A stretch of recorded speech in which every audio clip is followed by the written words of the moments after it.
د کړچ چینل کتونکو ټولو ته سلامونه. الله دې وکړي چې تاسو ټول د کړچ نه په امان اوسئ. ولې چې کړچ مې مخکې خبره درته کړې وه چې کړچ وایي دې ته چې داسې واقعه یا حادثه وشي چې هغه د روح ژوبل کړي. نو الله تعالی دې تاسو ټوله وساتي. نن به د کړچ دویمه کیسه تاسو ته واوروم. د دې کیسه عنوان دی د ځوانۍ اور.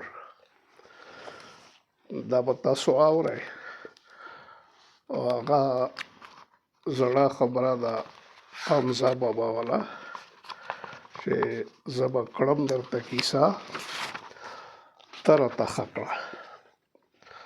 نو دا د نننۍ کیسه ده د ځوانۍ اور. د لوغر یعنی د کرک په سمه او غرونو کې به چې د غنمو غوبلې وشوې نو بیا به د ودونو موسم شروع شو. په ودونو کې به د کاڼي په تبی د غنمو د وړو غټې غټې او لوی لوی ډوډۍ د کلي ښځو پخولې. دغه ډوډۍ ته به یې ویشلې ویل، اوس هم ویشلې وایي. د ویشلو سره به یې کورني یعنی سوچا غوړي د لرګو په لوښو کې واچول او په غوړو کې به یې د ګوړې شکره هم واچوله.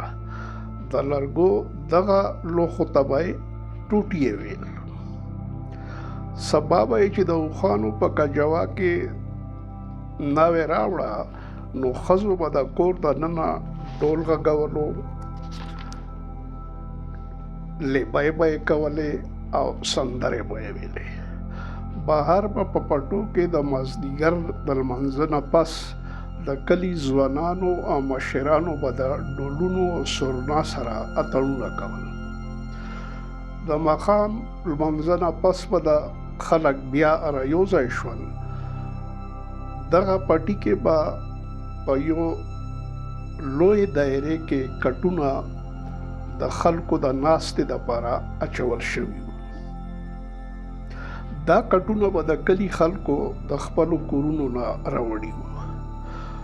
په منځ کې به یو پوزی هوار و.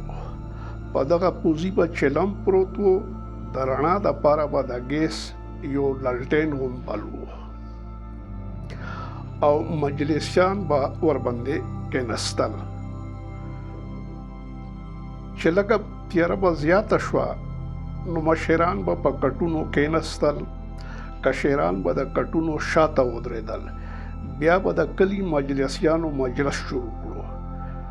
چا به په غاړه بجه ځوړند کړې وه، چا رباب او دبلیزن به د خپلې ملې سره په یو صدر دبلي تړلي.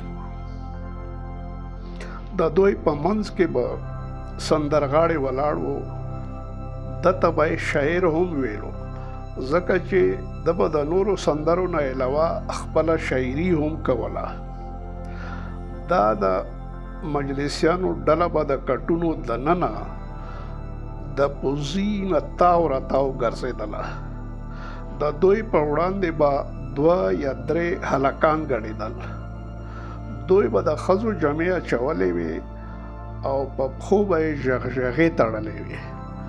د خټکو په ژبه کې دغه هلکانو ته به یې ګډوني ویل. دا مجلس به تر نیمې شپې پورې جاري و. خلکو به د یو بل په سرونو نوټونه نیول. ګډونې به راغلو، لږ به د هغه کسانو په وړاندې وګډېدلو، بیا به یې نوټ واخیستو او د بجې ساز یا بجې مار په بجه کې به یې کېښولو. د کور دننه به د کلي سپین سرو د نیمې شپې سندرې ویلې. دغه به د خټکو غاړې وې چې چغې سندرې هم ورته وایي. دغه غاړو کې به دوی هغه کسان یادول څوک به چې مړه شوي وو، لا به مسافر وو. دغه د کلي د ودونو رنګ و. خو یو وخت داسې هم راغلو چې د کلي خلک حیرانه شول. دا د ډاکټر کمال او د هغه د ورور پروفیسر جمال ودونه وو. دوی په بنو کې اوسېدل، خو د ودونو خوشحالۍ د کلي خلکو ته ورکولې. دا ځل مجلس په پټو کې نه، بلکې د مالګې د منډۍ په میدان کې هلته کټونه اچول شوي.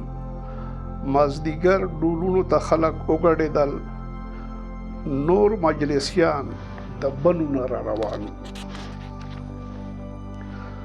خلک په انتظار وو، ځکه چې د مجلسیانو سره 3 ډمې را روانې وې: سمرو، نګینا او جماله. مجلسیانو ته د هرکلي ویلو دپاره د کلي څو ځوانان د سړک په غاړه ولاړو. اخر بس راغلو، مجلسیان راکوز شول. بیا یې د سړک په غاړه خپل سازونه سم رسم کړل، سازونه یې په غاړه کړل او د مجلس د میدان خواته روان شول. سمرو د مجلسیانو وړاندې ګډه کوله. مجلسیان چې میدان ته راورسېدل، نو ځوانانو په ډولونو باندې اتڼونه هم تیز کړل. د خټکو په سیمه کې په ډولونو سرنا چې کومه ګډه کېږي، هغې ته د خټکو ګډه وایي. او یو بل انداز یې بلبله هم دی.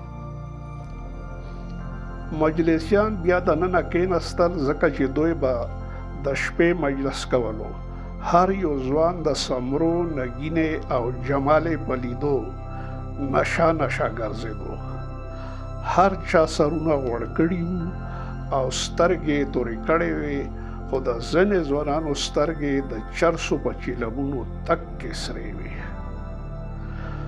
د ماسخوتن د لمانځه نه پس خلک را یو ځای شول. د نږدې کلو نه هم ډېر کسان راغلي. د ګیس للټینونه بل وو. د کلي یو ځوان چون د کټونو په منځ کې په پوزي ناستو چلم یې جوړولو. مجلسیان هم ناستو، سازونه یې برابرول. آخر د یوې ډلې مجلس شروع شو. جماله او سمرو چې ګډېدلې، نو د هر چا په سترګو کې نشه او ښکلا وه. هر چا د یو بل په سرونو نوټونه نیول. سمرو له جماله به راغله، وبګډېدلې، بیا به یې نوټ واخیستو. د چا په سر به چې نوټ نیولی شوی و، د هغه په مخ به لاس هم تیر کړو. د هغه کس مخ په تک سور شو. د سترګو نشه به یې ټول بدن کې خورا شوه. بیا بله ډله میدان ته راغله. نګینې تورې جامې اچولې وې. په دغه جامو چې رڼا پرې وتله، نو د نګینې د جامو سره د هغې مخ هم پړکېدلو. د هر چا نظر په نګینې و. مجلسیانو رنګ رنګ سازونه وغږول. نګینې رنګ رنګ ګډهګانې وکړې. د نورو مشرانو سره په یو کټ د کلي مشر سپین ګله به هم ناست و. سپینه وړه وړه ږیره او لوی لوی بریتونه یې. په سر یې سپینه پګړۍ تړلې وه. د کلي یوه ځوان د سپین ګله به په پګړۍ د 500 روپو نوټ ونیولو. نګینه راغله. د سپین ګله به په وړاندې په ګډا شوه. سپین ګله به نګینې ته زیر زیر کتل. د دې نه وړاندې چې نګینې نوټ اخیستې وه، سپین ګله به پورته شو، یوه چیغه یې ووهله، بیا یې په نګینې غېږ تاو کړه. خلک حیران شول. مجلس ودرېدو. خلکو د سپین ګله به د غېږې نه نګینه را خلاصه کړه. سپین ګله به په کټ کېناستو. مجلسیان او نګینه دننه لاړل. خلک هم په نزړه کورونو ته روان شول. کټونه خالي شول. دننه په پوزي چون ناست و. د چلم کشونه یې لګول. سپین ګله به یوازې په کټ ناست و. پګړۍ یې د سر نه راکوزه کړه، په غېږ کې کېښوده. په خپلو لاسونو کې سر ونیولو. چون چې چلم وڅکلو، بیا د سپین ګله به خواته راغلو. لاس یې ورباندې واچول او ورته یې وویل چې ښکاري داسې چې د ځوانۍ اور دی لا تر اوسه پورې مړ شوی نه دی.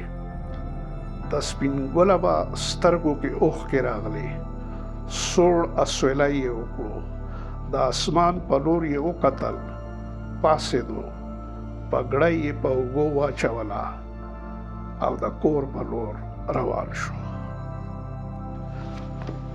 اوس اجازه غواړم د بلې کیسې سره به بیا حاضرېږم. په الله سپارلي.